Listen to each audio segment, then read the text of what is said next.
Many years ago, I was asked a very interesting question.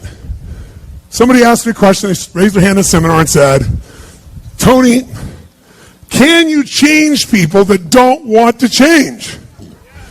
Of course you can change people who don't want to change.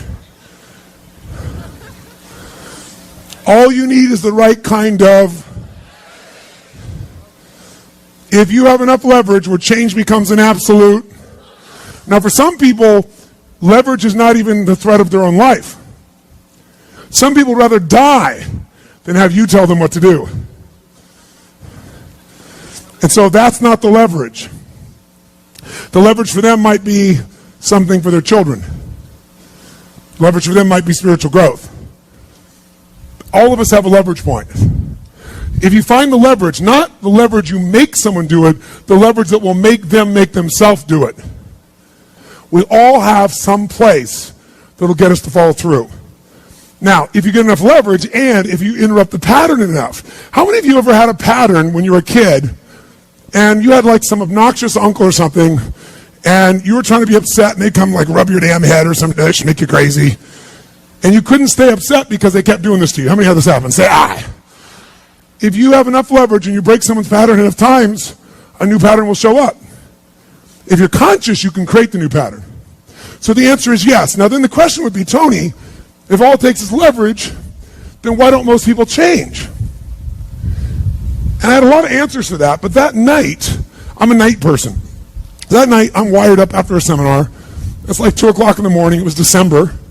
And so I flip on the television in the back for some white noise, looking for CNN, and I come across the old Christmas classic, this Christmas Carol, right? A Dickens classic. And I see it in black and white, and I start watching the movie, and I'm remembering it from being a kid. And as I'm watching this thing, I see this man named Scrooge who clearly doesn't want to change. In fact, he's certain he doesn't need to change because what's happened is his life went through a lot of pain. And when he got pain, he looked for the source of that pain, and he said it was being close to people. So we decided it's people equals pain. Remember the red squares we talked about? So now he wants to avoid people. And he's mean to people. Now, he's also very wealthy financially. He makes up this belief that because I'm mean and tough with people, I'm rich. The truth is, he's financially rich. If you watch the movie, you read the story, when everybody else is gone, who's still working? He is. He's hardworking, he's thrifty, he's smart, he's intelligent, but he thinks he's rich because he's mean. So he doesn't want to lose being rich. He doesn't want to lose not being hurt. So he has a belief. Be mean to people and everything works out, even though he's miserable. Can we have beliefs that make no sense and yet still believe them? Yes or no?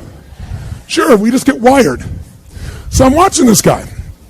Now, the only way people change is if they associate either enough what? Pain, so they have to change, or they associate changing will equal enough what? And ideally, if you get both, you'll change. If you get, every moment I do this, the pain's getting more and more intense, there's a point where you must change. And if I change, I get all this pleasure, you're going to want to change. How many follow? But what equals pain and what equals pleasure is what you associate in your nervous system. So what happens is, the only way you create change is changing what you link pain and what you link pleasure to in your nervous system, not just in your head, in your gut. That's what controls you. Lots of times in your head, you know what you should do, but your gut takes over. Your fear, or your greed, or your desire, or your comfort, or whatever. Who knows what I'm talking about here? Say aye. But watch this. How many of you used to have a favorite dessert, or a food, or a form of alcohol that you really, really, really loved? And then one night you had an experience like never before, where something happened, where this food or this drink or this alcohol that you love so much, it went down, but it kept coming back up at a level of intensity and with enough aroma and pain and association that to this day, it takes no willpower just to think of that alcohol or think of the smell of that food or look at it makes you appalled, makes you repelled. Who's had an experience like this in your life? Say aye. Tell me what that change was. Was that a change in willpower? No. All that happened is your brain changed what it used to link pleasure to, it now linked pain to. When you link enough pain, it takes no willpower, you're going to avoid it. The problem is some of you are linking pain to things you need, like exercise, right? Or pain what you need, like a relationship, right? And it's the wrong association, but it's going to control your life. Your job is to change what you link pain and pleasure to. So that night, what was pleasure became pain, and now it takes no willpower, you just avoid it. So we call that changing what you associate to things in your nervous system, or for short, a neuroassociative change. In other words, changing in your nervous system, what you associate pain and pleasure to. So, by the way, in this Christmas Carol story, does this man Scrooge change his life? Yes or no? He didn't want to change. Does he change his life a little or completely? And by the way, how fast? At a heartbeat, in one evening. How does it happen? 3 neuroassociative conditioning specialists show up at his house. Right? 3 ghosts show up, and what do? They get him to link a massive, unbearable amount of what? To all the things he did in the past around people. Then they go to everything he has in the present pain, and everything in the future pain, till there's so much, there was nowhere to escape. Here's the other reason why people don't change. Because right now, my relationship's in pain. But it was good in the past. So you escape having a change by remembering a good time. Or, I may be coughing and having these problems with cigarettes right now, but you know what? George Burns lived to be 102. He smoked cigars, by the way, and he's 1 out of 10 billion people that pulled that off. But let's not confuse ourselves with ratios. So you make up what the future is. If your present is painful, you can escape to the past and get out of the pressure to change. How many follow this? Say I. Or you can escape to a future because no one knows what it is for sure and you can make it up. But if your brain links it's been painful in the what? Past, and it's even worse in the, it'll change like that. Who here has ever stayed in a relationship that you knew was not right for you? It wasn't right for you, it wasn't right for them. Who has ever stayed in a relationship way too long? Who's done this before? Raise your hand. Say I. It wasn't good for you, it wasn't good for them, yet you stayed. Why? Why? Because even though it's painful in the present, what'd you do? You said, it'll get better over there in the future. Who finally changed? Who here finally changed that? Say I. How'd you do it? Your brain went, it's painful now, it was painful in the past, it's going to be worse in the future, that's it. That's what I call a Dickens pattern. When you lock in pain in all those places, there's no place to escape, so you change. It's like if you put a wall here, and a wall here, and we close them in on you, amazingly, you'll move forward. That's what we're talking about. Giving yourself leverage on yourself that way, not having someone else do it to you, you do it to yourself. That's when you got the power again. How many get it? Say I. So, think about what's the holy grail between somebody taking action or not. It's one word, certainty. When somebody is absolutely certain, the common word is believe, right? But, you can believe at a general level or you can believe with certain. When you're absolutely certain that if I do this, it's going to get that result and that result's going to change my life, you'll do it. When you think it absolutely is not going to work, you're never going to do it. The middle no man's land of maybe it'll work, maybe it won't, that's the piece that kills people. Right? So if it's a must for you, you got to make it work, right? In our case, right? That's an example. If it's not a must for you and you're not sure, you don't know what to do. So years ago, I'd look around and say, okay, how do people get themselves to follow through that haven't been following through? What's the difference? And I started interviewing hundreds of people, literally, and eventually thousands, because I had thousands of my events. So I'd ask the group to give me their feedback. And I came up with this model. It's like the holy grail of belief, or the holy grail of momentum. It's like the difference between what makes the rich get richer and the poor get poorer, right? And the difference we all know is mindset, but how's that built? So this is what I did. I created stupid 4 little boxes, and I'll scribble it here for you. You think about the first thing that determines whether you can do something or not, and I put that in this first box at the top here on the left side, and it's potential. What's the potential of a human being?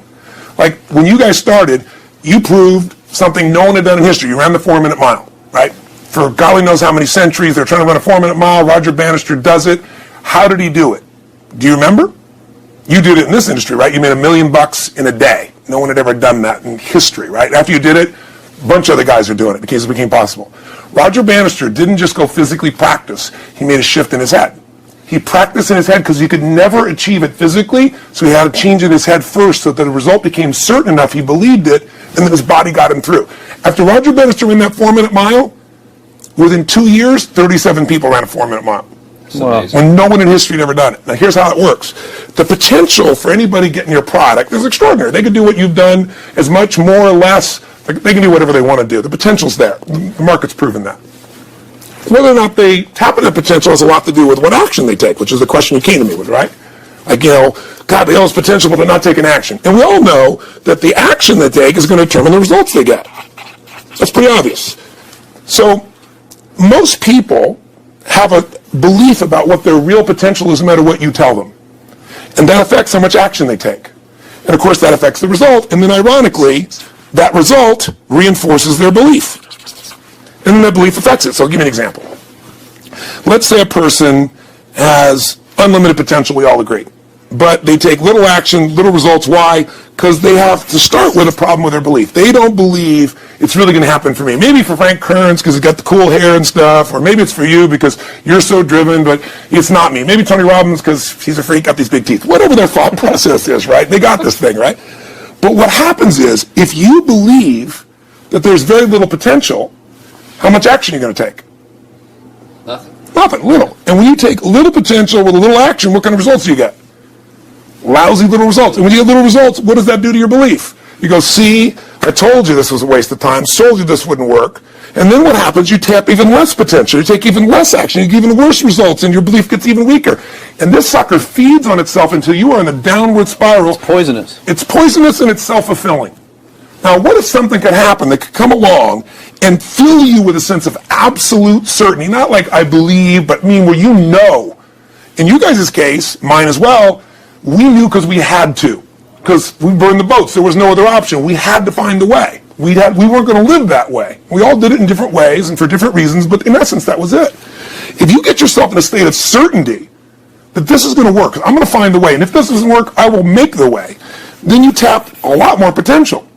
And when you're certain in your potential, you take massive action. When you take massive action, you really believe in something, you get great results. When you get great results, your brain goes, see, I told you I was a stud.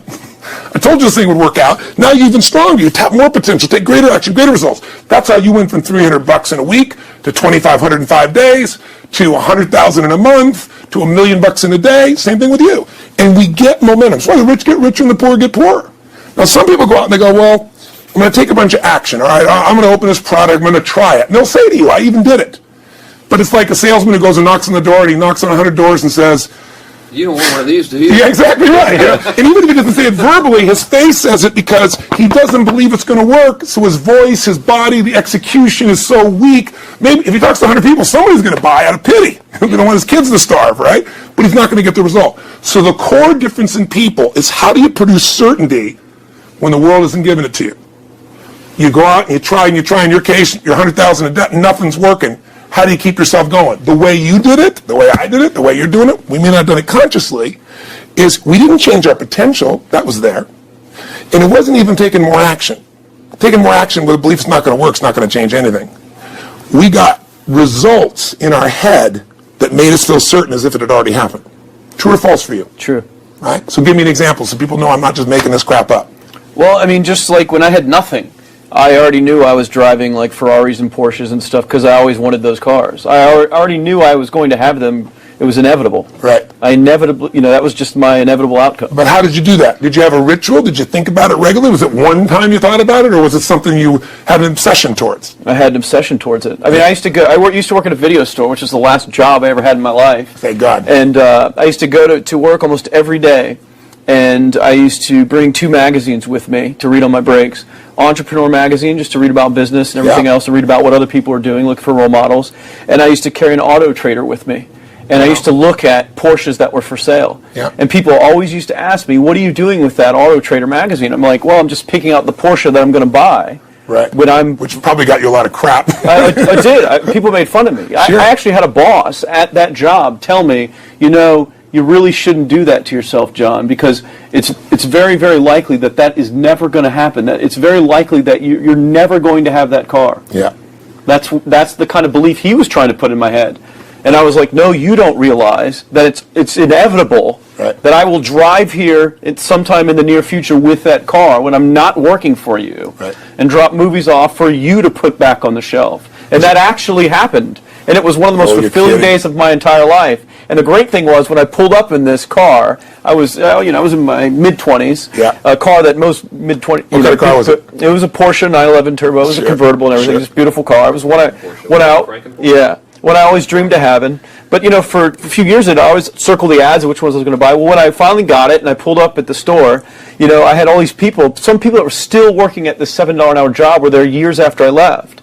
And I'll never forget this, even the boss and stuff, and the reaction of the people was like, wow, that is awesome. Yeah. Is that your dad's car? And all I said to them was, not exactly.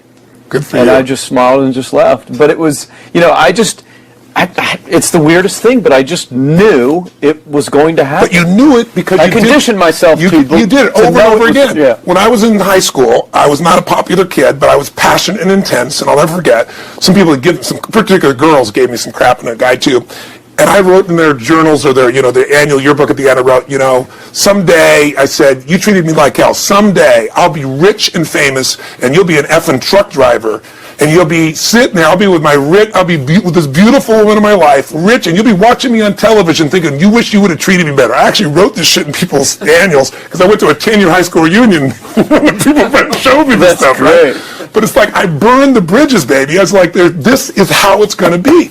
So I'll give you a perfect example of this. They did studies, many have been done at this element, where they want to say, how much does the mind affect performance? So take basketball. And I've worked with a lot of NBA players and turned them around, and one of the problems many of them have is they'll choke on the free throw line. Well, everybody knows in that case, if you normally shoot really well, and now you're not, something's interfering, something's getting in front of your state, some uncertainty, right? Obviously. So they take a group and say, we're going to make them better. How do you make somebody better who has got this mental block? So they take a group of guys, and they're going to do free throws, and they do one group where they just practice for 6 weeks. Totally intense practice. I forget the number of free throws, but they got to do this many free throws every day. Take a second group, and they have them not practice at all. Obvious. And they take a third group, and they don't let them touch a basketball. All they do is have them practice in their mind, but the key is, it's not practice makes perfect, it's perfect practice makes perfect, as corny as that sounds. So these guys see themselves making the shot every single time, conditioning their mind and body that it's perfect every time. They're not interrupted by a reality that would screw with them. So at the end of 6 weeks, they tally it up, and now they give them a test to see who has the highest free throw percentage, success. What do you guess it's going to be? Well, the obvious person says, obviously, it's not the guys that didn't practice, but which one is it, the mind, or is it the ones that actually practice? Assuming the mind. Yeah, you would assume it because it's true. Right. You intuitively know the truth. That practicing's not enough. It's getting yourself so certain so many times that now when you go to do it, there's no hesitancy and you execute. It's having that absolute certainty that makes you tap your full potential, take massive action,